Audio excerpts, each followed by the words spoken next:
Ötən gün Prezident İlham Əliyevin imzaladığı yeni fərmanla müxtəlif kateqoriyalara aid müavinət və təqaüdlərin məbləği artırılıb.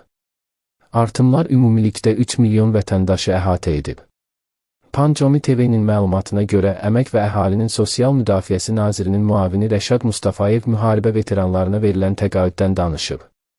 O, jurnalistlərə açıqlamasında bildirib ki, veteranlar əmək qabiliyyətli insanlardır. Nazirlik onların daha dayanıqlı təminatı üçün çalışır. Ölkəmizdə sosial ədalətin və həmrəyliyin təmin olunması prinsipi ilə dövlət siyasəti prioritet olaraq istiqamətləndirilir.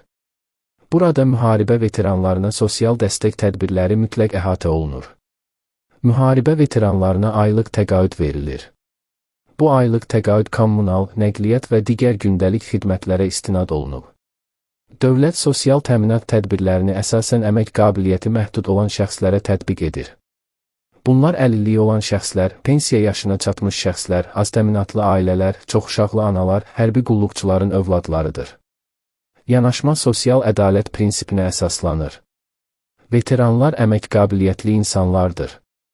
Biz veteranların rifahının uzun müddətli dayanıqlı şəkildə dəstəklənməsini daha çox təşviq edirik.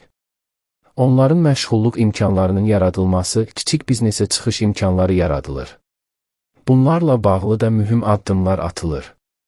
Təqaüd verilməsi ilə yanaşı özünü məşğulluq proqramlarına növbədənkənar cəlb olunmasına, ailə təsərrüfatlarının qurulması ilə daha çox veteranlarımıza dəstək olmağa çalışırıq.